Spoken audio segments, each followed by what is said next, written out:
Welcome to today's webinar, 2022 and Beyond, the Brave New World and How the Employment Landscape is Changing. My name is Christina Henare. I'm the Client Services Coordinator here at Monte Carter.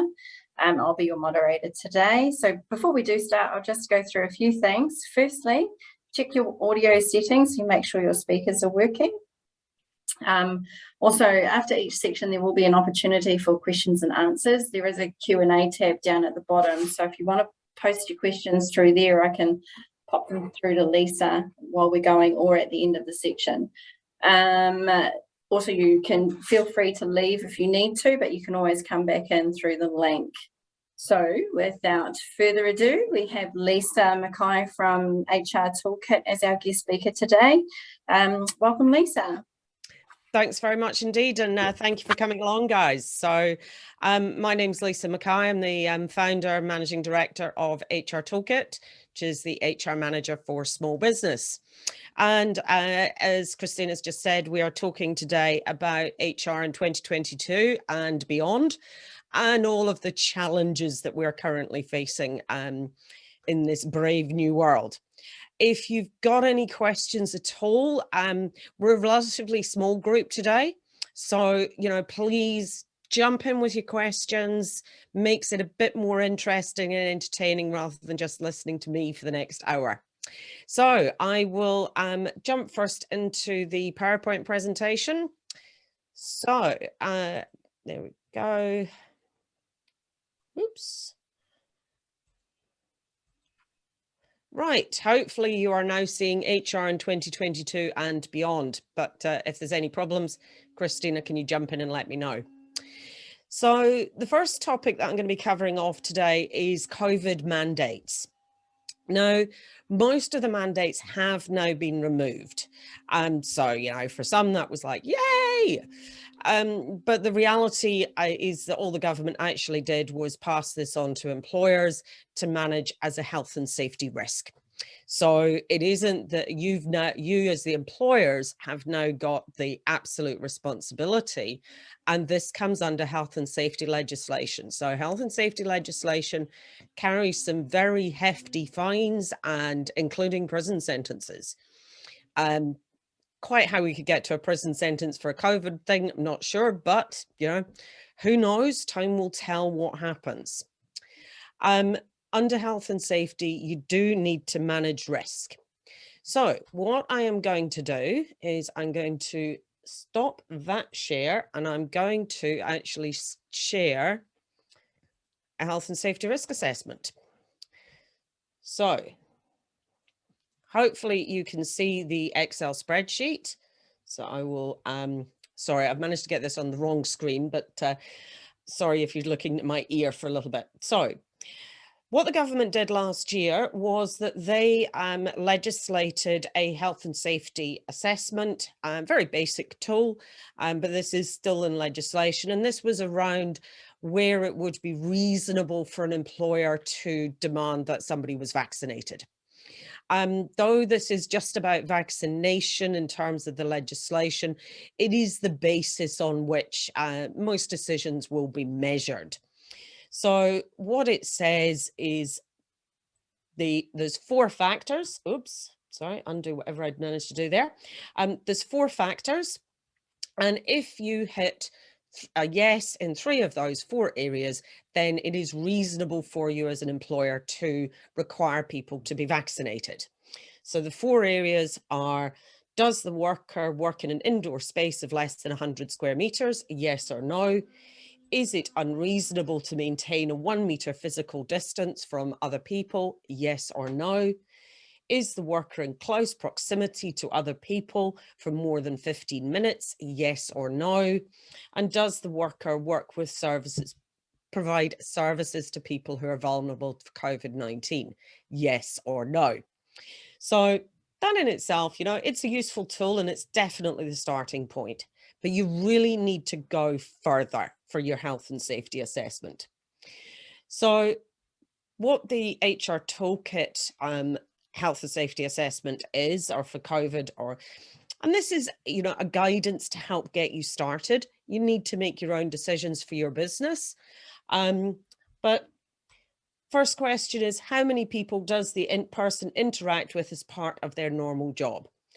Very rarely, they mostly work alone, so no vaccination required, regular testing probably not required, masks required only if they are interacting with others. Through to they interact regularly with people who are at risk, children, aged care, health workers, very high risk, so essential mask wearing, recommended for regular testing, and it's likely that vaccines will be compulsory for this group, irrespective of the company's views on it. Now, we've obviously moved away from the mandates, so the compulsory aspect has been taken away, but I would still say that you need to seriously consider introducing that or maintaining that, sorry, as a critical factor for your business. Can people physically distance in their jobs? Yes, they can. Well, it's a low risk. Mask wearing will be essential in many public places, but regular testing and vaccine, low risks, so not really required. Through to the job requires them to be physically hands-on, physio, hairdresser, etc., etc. So high risk. So again, mask wearing will be essential. Regular testing is probably recommended, and serious consideration for whether or not vaccination should be mandatory. I then go on to talk about, the company viability assessment. So, what are the clients asking for? So if you've got no customers asking for vaccines or regular testing or mask wearing it's a low risk to the business, probably no response required at this stage. Through to, the government has mandated it, or the government's now unmandated, so we'll go with major clients are asking for it, so it's a high risk to the business, and recommended you seriously consider this in a proactive manner. What's the likelihood of the business having a close contact event? Now, we've obviously seen over the last couple of months, COVID has been out in the community. The landscape has been very different over the last couple of months than it was for the couple of years prior to that, because we didn't really have COVID in the community. We've now had over 1 million cases in the community and over 1,000 deaths. So every second business that I speak to, there's, meetings being delayed or whatever because somebody's gone down with COVID. So, in your business, you need to think about whether or not there's a high or low risk, depending on how often people are interacting with how many people. So, for example, a supermarket worker will be interacting regularly with a lot of people. So, high risk of contact and spread. Whereas somebody who's an office worker, they're not interacting with a lot of people. They might be interacting with the rest of the team. So you may need to think about, excuse me, sorry about this.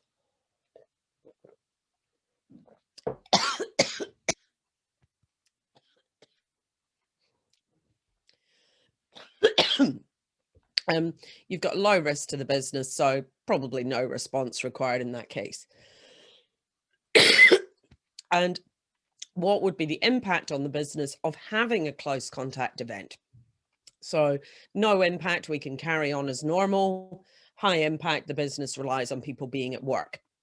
So, people can work from home easily. It's not really a problem. They can carry on business as usual and might be, in bed for a couple of days whilst they're overcoming symptoms, but then they're actually fine for the rest of the 7-day isolation period when they can work from home.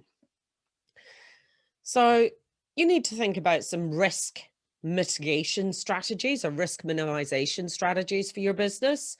We've been through all of these for the last couple of years, having all meetings via Zoom and Teams rather than face-to-face, including with clients, having work bubbles so that if one team goes down, you're not taking out the whole company, adjusting rosters so that you have people working, say, for example, 3 12-hour days rather than 5 8-hour days. So you have one group of people on 3 12s and another group of people doing, Monday to Wednesday, and another group doing Thursday to Saturday. So never the twain shall meet, and you can split them off. Now, at the end of the day, some people may say, oh my goodness, I don't want to work a Saturday. But then if it's about reducing risk, making sure that their job remains viable, working every second Saturday for a few months, is that really the end of the world? Especially when they're getting 4 days off in the week as well. So, it's not totally disastrous. Having people who can do work from home, maintaining the level 4 social distancing rules.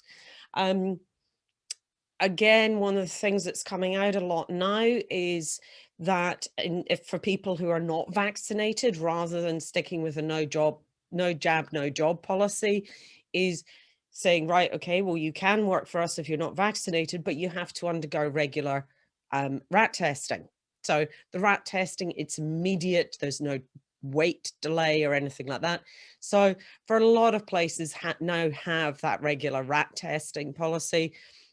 Certainly with the likes of the Air Force, Air New Zealand, there are a couple of companies I know who all the staff have to do a weekly rat test. That's just part of the way they operate now. And then you need to look at the individual thing. For some people who, can't wear masks, can't undergo regular testing or get a vaccine, you need to, that is their choice. But if your health and safety assessment for your company says that this is what's required, then if they can't comply for whatever reason, then you need to move them out of the role. So this is where you need to be thinking about, can you redeploy them into a different role? That won't be possible for the vast majority of small businesses. Because you don't, or there are other alternative actions. So could you, instead of demanding somebody be vaccinated, is requiring that they undergo a regular rat test?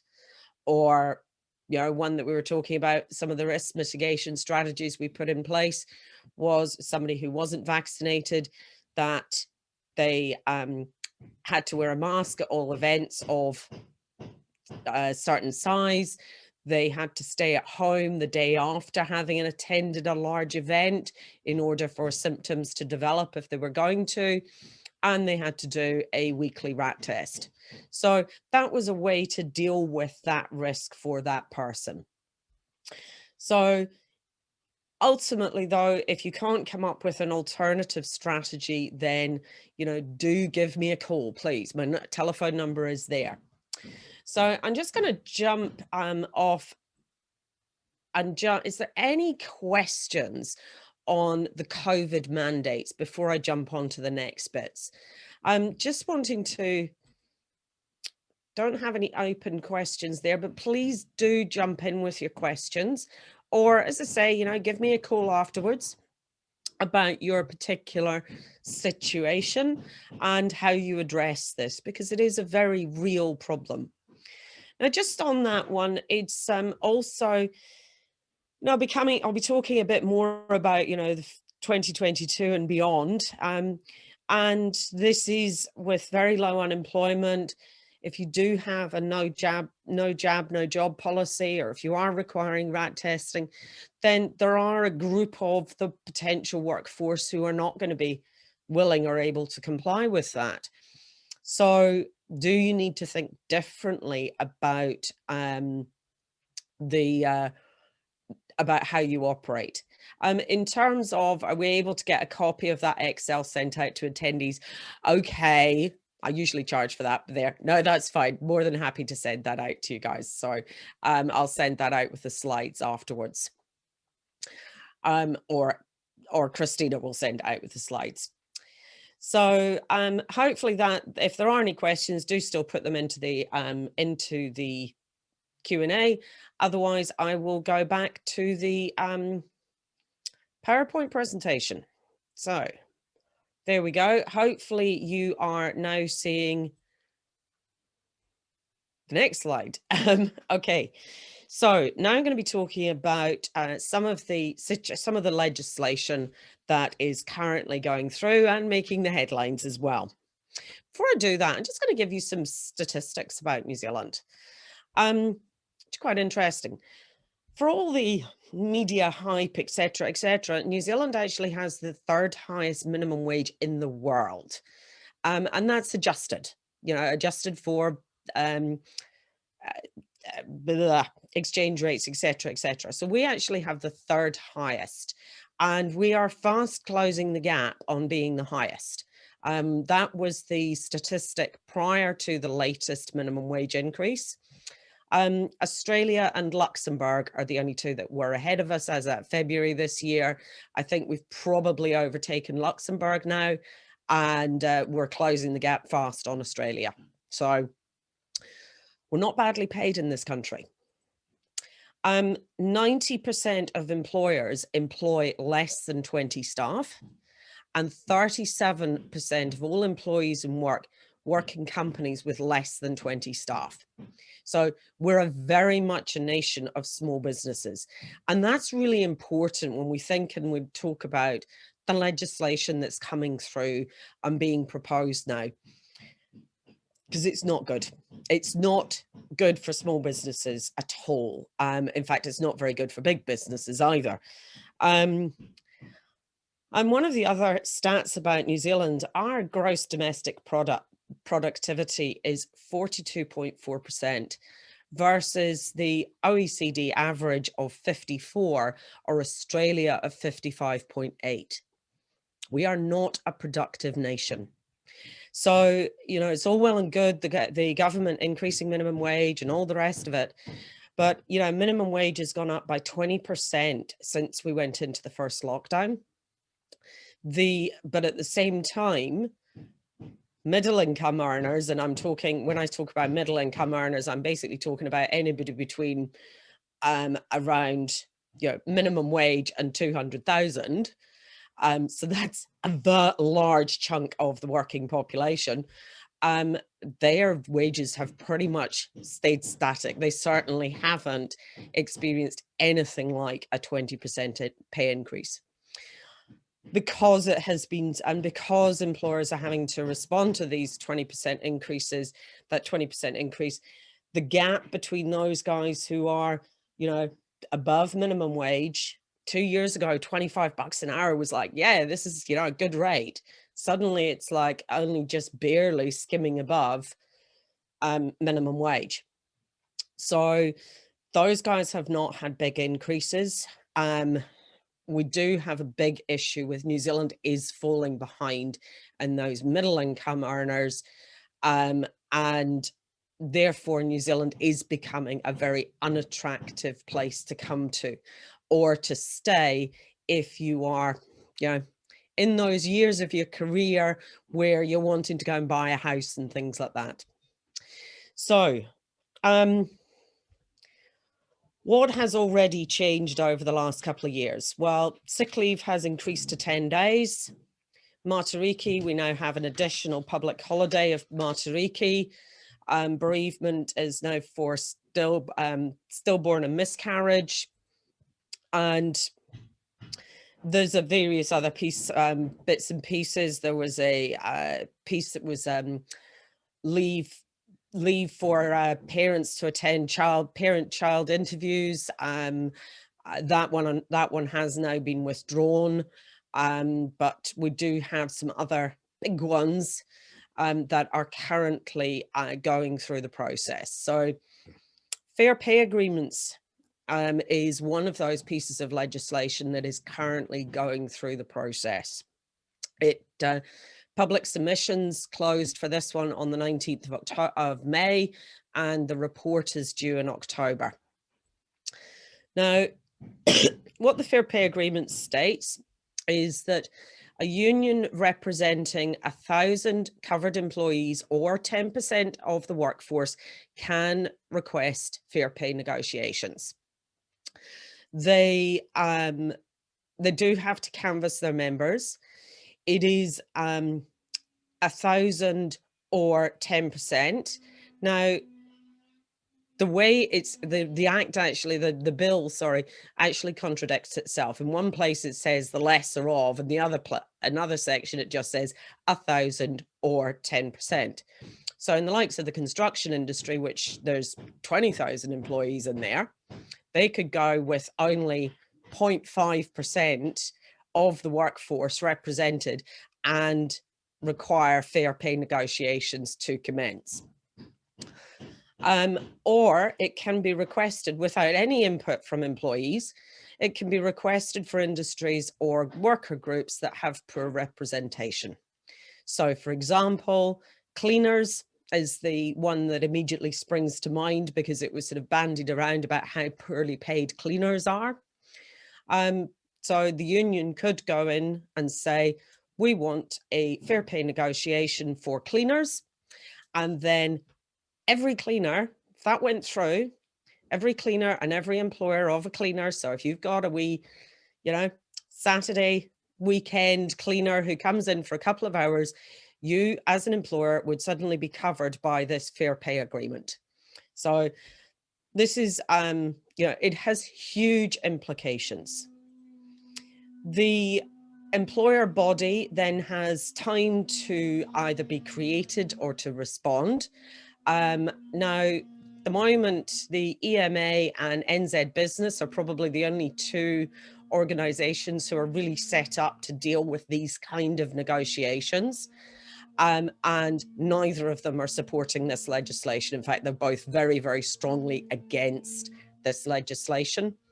So if there was a fair pay agreement requested for cleaners, for example, there is no employer body to negotiate.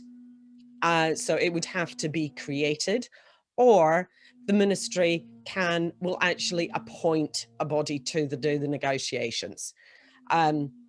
So again, you're not looking at representation of the employer's side on this one. And once ratified, it is binding on all within the coverage. There are no opt-outs. So, as I said, remember the part-time cleaner? Yep, that you would suddenly find yourself, because you have somebody who comes in and does the cleaning for you, that you are suddenly a part of a fair pay agreement. So if you've got a cleaner and a truck driver, for example, and an administrator, you could end up with 3 fair pay agreements that as a small business, you've got to actually keep up with and keep up the notifications, etc., etc. It removes an individual's right to choose who represents them. So if this comes into effect, individuals don't have any choice. The fair pay agreement is there, it covers them. And it removes the employer's right to negotiate variable terms. So, just in talking with my builder the other day, for example, construction industry, he's, really likes his boss. His boss is really flexible, doesn't make them work weekends, blah, blah, blah.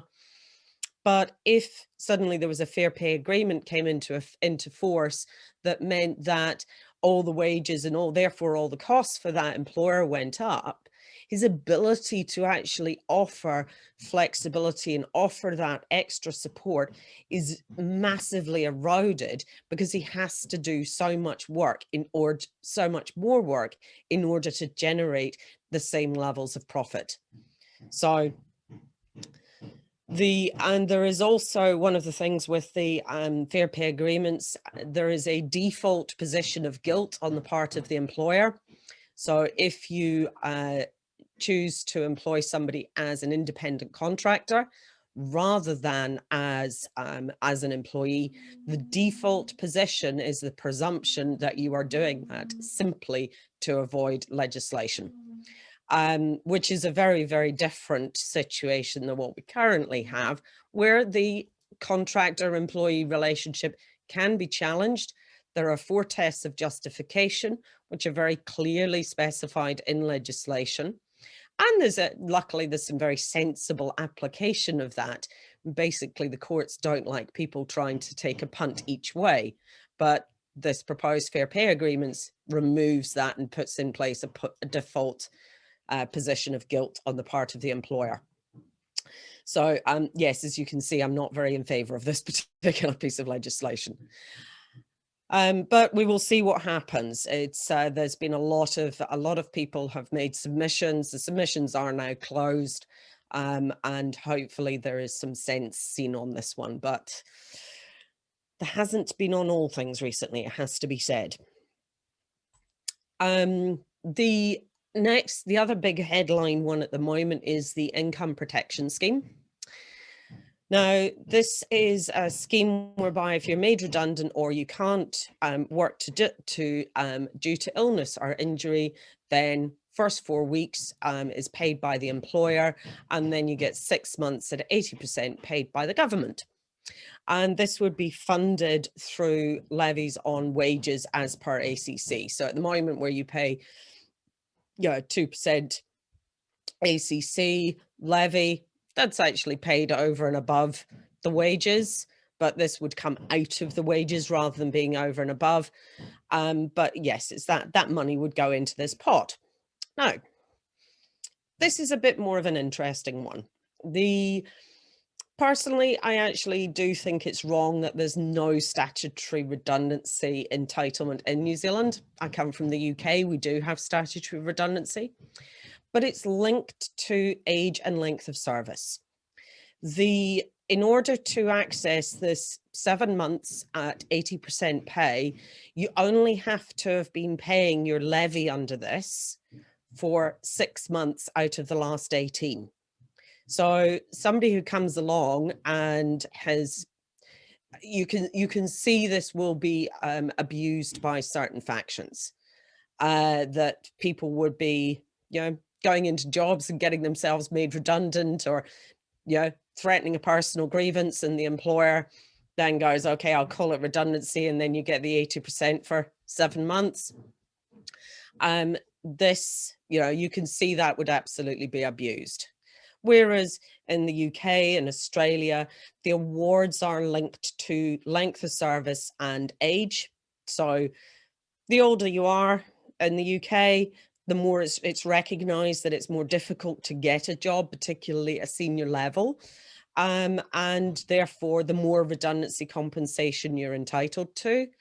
It is capped, and it's capped at around the benefit level. So it's nothing like 80% pay. That is paid by employers. And also, if you've been with a company for 20 years, you get more redundancy compensation. So you've been with somebody if you're 22 years old, you've been with a company for, I think it kicks in a year, then you don't get any redundancy compensation. Or after that, it's 1 week up to, I think it's a maximum of about 20 weeks. So to me, that's a situation that makes far more sense. What they have done with this income protection scheme is rolled redundancy and also those who can't work due to illness. The current ACC scheme is you go out and you get rip-roaring drunk and you smash your car and smash yourself up, then you can stay on 80% ACC funded for ever and a day. You've never smoked a day in your life, and then you get lung cancer, you don't even get your drugs funded, let alone any pay compensation. So to me, that is a fundamentally incorrect situation. So, actually, I do think that illness thing should be covered in some way, but whether or not this is the right vehicle for it, I don't know. So again, there is a lot of problems with the legislation as this one is written. It feels somewhat like smashing a walnut with a sledgehammer. But again, we will wait to see what happens. Now, this is not yet a bill. This is just a proposal. It has not actually got as far as being a bill as yet. So it's going to be interesting to see what happens. I think the public submissions have also closed on this one, but it would be worthwhile having a look at that one as well. But wait, there's more. There is still discussion about an entire overhaul of the Holidays Act. if they get that one right, that would be awesome, has to be said. The Holidays Act is a bit of a nightmare for anybody who's had to deal with it. And yeah, who knows what else they might decide to throw at us. So I'm just going to jump out of this again and see if there are any questions. So any questions from anybody about what I've been talking about in terms of the fair pay agreements, income protection scheme, any of that sort of thing? So yeah, there's nothing sort of popping in there, but these are very major things that could have a huge impact on every business, not just small business, but a disproportionately large impact on small business, which, as I said at the beginning, is 37% of our working population.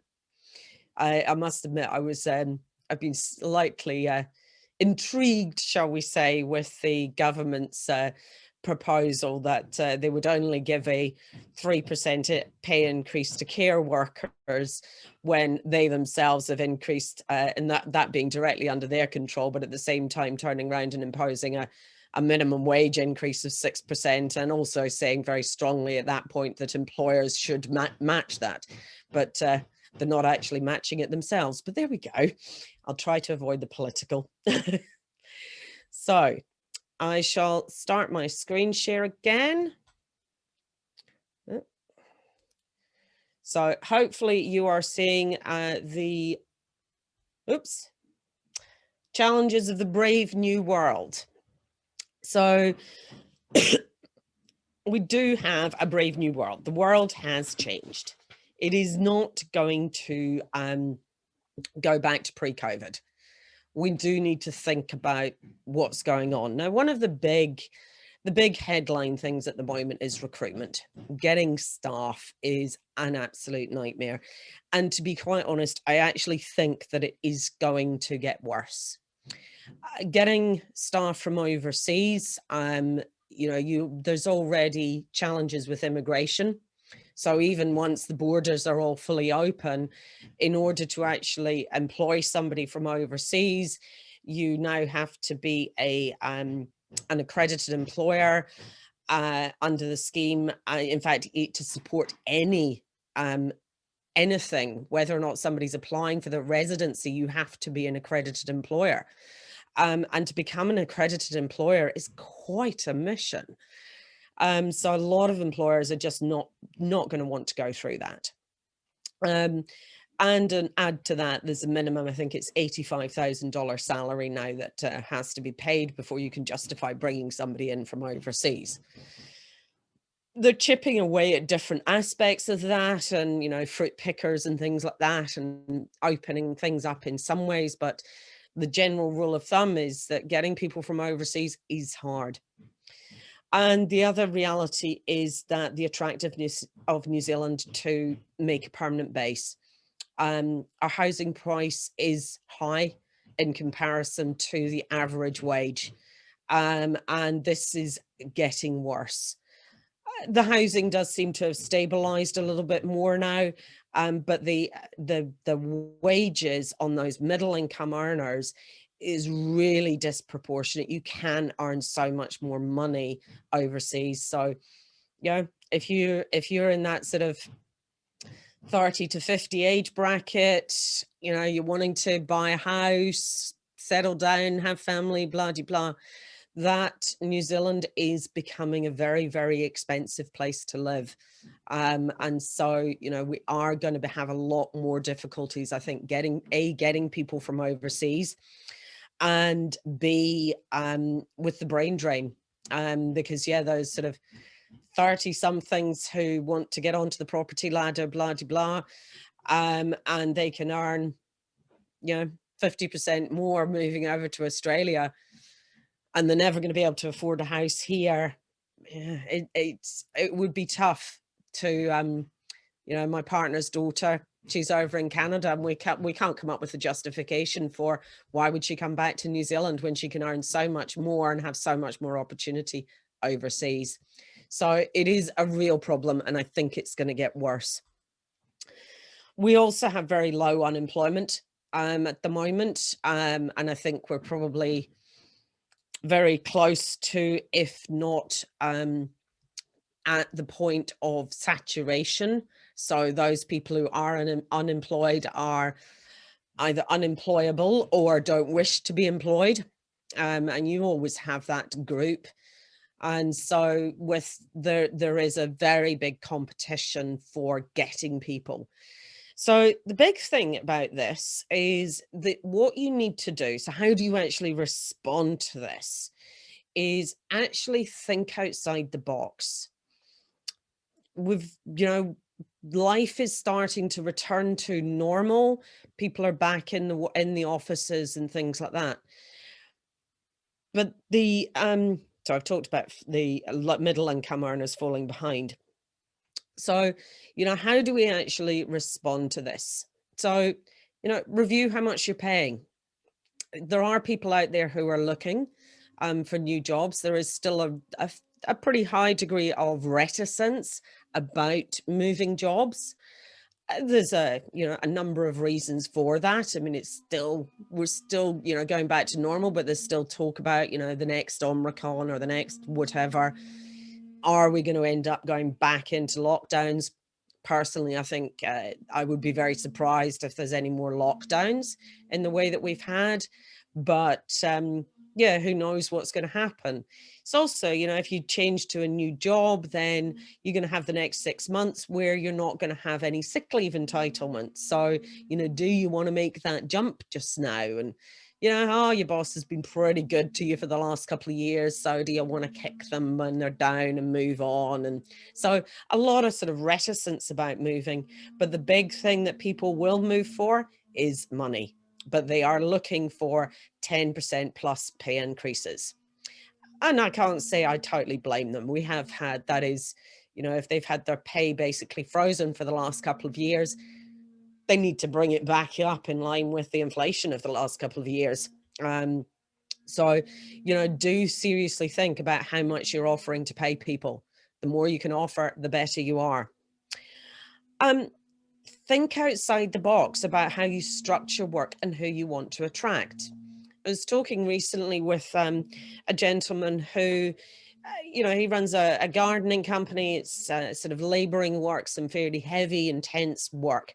And so he's struggling really badly to get, those young fit blokes, low work ethic, all of these kind of challenges and issues. I said to him, it's like, well, why don't you go for the Grey Brigade? And it's like, well, they couldn't actually deal with the weightlifting. It's like, well, my partner, who's 57, ex-Air Force, very, very fit, and far better work ethic than your average 20-year-old, it has to be said. So, actually, a lot of these people, a lot of these sort of 50-somethings are actually still want to be useful in the workplace, but don't actually necessarily want the permanent job or the commitment of whatever, or they're wanting to build other things around their life. So think differently about how you actually structure up the work. The same can be said of the admin type person. So you've always had the admin person in the office. Well, do you really need them in the office? Or is actually that got more to do with your concern about whether or not they're working effectively? So, having flexible workers, it's a different suite of challenges. And so, it is thinking about outputs. So rather than thinking about that somebody's at a desk from 8:30 to 5, it's actually, what are they producing in that time?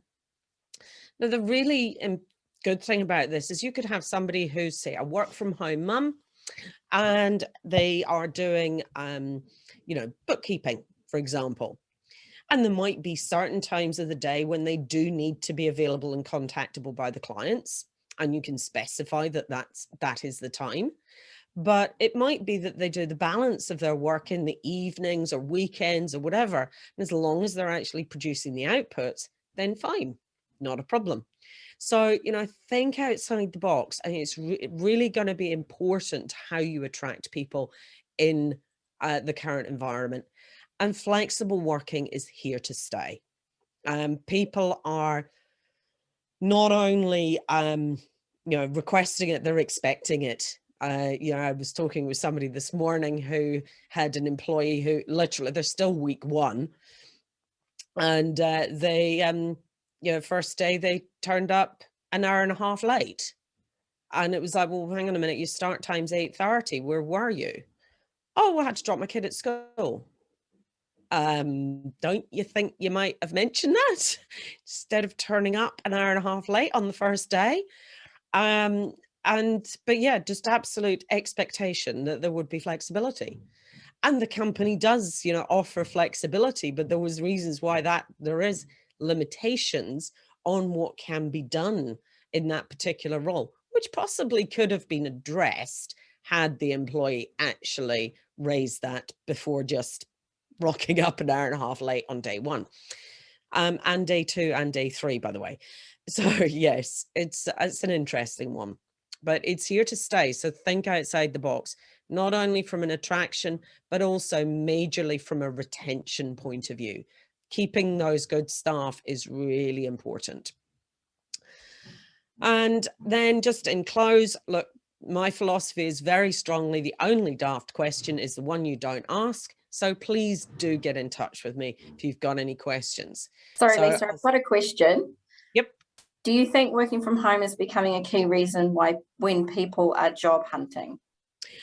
Look, I think definitely for some people, that flexibility, there's 101 reasons. Personally, I work from home. I live in the Bay of Islands. Heck, life's tough. If I was still down in the city and the prospect of actually going into the city, spending all that time commuting, sitting in traffic, all that money on fuel, blah, blah, blah. Yeah, I definitely wouldn't be wanting a job where somebody required me to be at the office. So I think you're right. Work from home is a really, really key thing for a lot of people. They've enjoyed the last couple of years. They've got their home office set up, and why shouldn't they carry on doing that? They've proved they can. So yeah, I think you're right. That will be an important factor for a lot of people. So yeah, any other questions?